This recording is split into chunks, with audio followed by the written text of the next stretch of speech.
জীবনে সফল হতে পারলে আপনার পাশে সবাই থাকবে।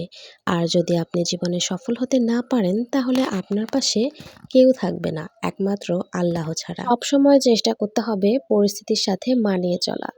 হ্যালো এভরিওয়ান, আসসালামু আলাইকুম। শুভ সকাল। আশা করছি সবাই অনেক ভালো আছেন। আল্লাহর রহমতে আমিও ভালো আছি। তো আজকে সকালে পাস্তা রান্না করেছি সকালের নাস্তায়। তো নাস্তা করে চলে আসছি একটা দাওয়াতে। ঈদের পরে যেহেতু এটাই ১ম দাওয়াত ছিল আমাদের। তো দাওয়াতে আমরা আমার ফ্যামিলি নিয়ে চলে আসছি এখানে। এখন যেহেতু গরমকাল পড়ে গেছে আর গরমের সময় দাওয়াত খাওয়াটা একটু ভালো লাগে না, যদিও অনেক গরম। তবে আজকের পরিবেশটা একটু ঠান্ডা ছিল, আকাশটাও মেঘলা, মেঘলা ছিল, গরমটাও মনে হয় কমই ছিল। অতটা রোদের তাপও লাগেনি। আর দাওয়াতে যেহেতু বাহিরে বসে খাওয়া-দাওয়া সব মিলিয়ে মোটামুটি ভালোই ছিল। সারা মাস রোজা করার পর ১ মাস রোজার পর ঈদের পরে যখন দাওয়াত হয় তখন আসলে যেতে ইচ্ছা করে না। তারপরও আত্মীয়স্বজনের মন রক্ষা তো করতেই হয়। আর না গেলেও তারা হয়তো মাইন্ড করবে। যার কারণে মন রক্ষা করতেই এই দাওয়াতে যাওয়া। তো যাই হোক আমার কিন্তু প্রচুর ক্ষুধা লেগে গিয়েছিল। তো আমি কিন্তু আগেই খাওয়া শুরু করে দিয়েছি প্লেটে বাড়ার সাথে সাথেই। আর তারপরে খাওয়া-দাওয়া শেষ করে আমরা যেহেতু এই বাড়িটা নদীর সাইডে ছিল তাই নদীর পাড় দিয়ে একটু ঘোরাঘুরি করছিলাম। এখানে আমার হাসব্যান্ড আমার মেয়েকে নিয়ে নিচে নেমে গেছে। তার পেছন আমিও ছিলাম। যেহেতু ফোনটা আমার হাতে ছিল, ভিডিওটা আমি করছিলাম। ভিডিওটা একটু বেশি নড়াচড়া হয়েছে। আর এই যে নদীর পাড়টা কিন্তু দেখতে খুবই সুন্দর। আর এটা হচ্ছে পদ্মা নদীর পাড়। আমাদের রাজবাড়ির পদ্মা নদী অনেক জায়গা জুড়ে কিন্তু বয়ে গেছে। আর এইখানে এই পরিবেশটা আমার কাছে ভালোই লেগেছে।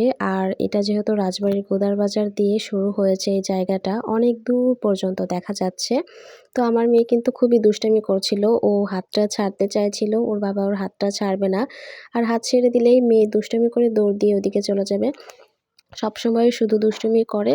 তো আমরা এখানে একটু বেশ কিছুক্ষণ সময় কাটালাম, ঘোরাফেরা করলাম, কিছু ছবি তুললাম। আর এই যে এখানে অনেকগুলো নৌকা ছিল, নৌকার উপর দিয়ে কিন্তু এভাবে জামাকাপড় ছড়ানো ছিল যারা এখানে বসবাস করে।